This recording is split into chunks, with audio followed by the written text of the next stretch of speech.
నిన్న జరిగిన బస్సు అగ్ని ప్రమాదానికి కారణమైన వ్యక్తి మద్యం మత్తులో పెట్రోలు పంపు నుంచి వెళ్తున్నప్పుడు రికార్డైన సీసీటీవీ ఫుటేజ్ చూస్తే రోడ్లపై ఎంత నిర్లక్ష్యంగా ప్రాణాలతో ఆటలాడుతున్నారో అర్థమవుతుంది.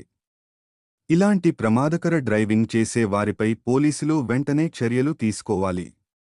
మద్యం తాగి వాహనాలు నడిపే వ్యక్తులకు డ్రైవింగ్ లైసెన్స్ ఎలా జారీ అవుతోంది, రిజిస్ట్రేషన్ ఎలా జరుగుతోంది అనే అంశాలపై ఆర్టీఏ పూర్తి స్థాయిలో దర్యాప్తు చేయాలి.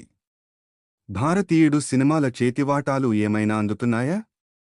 ఓ బస్సు తగలబడిన తర్వాతే అలర్ట్ అవుతున్న ఆర్టీసీ మరియు ఆర్టీఏ అధికారులు చూశాక ప్రజలు ఒక్క ప్రశ్న అడుగుతున్నారు: ఇన్ని రోజులు ఎందుకు నిద్రపోయారు?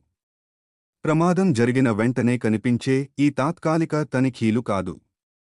మళ్లీ ఇలాంటి ప్రాణాంతక ఘటనలు జరగకుండా గట్టి చర్యలు తీసుకుని కఠినమైన నియంత్రణ అమలు చేయాలి. ఇదే ప్రజల డిమాండ్. వారి ప్రాణాల భద్రత విషయంలో రాజీపడే హక్కు ఎవరికీ లేదు.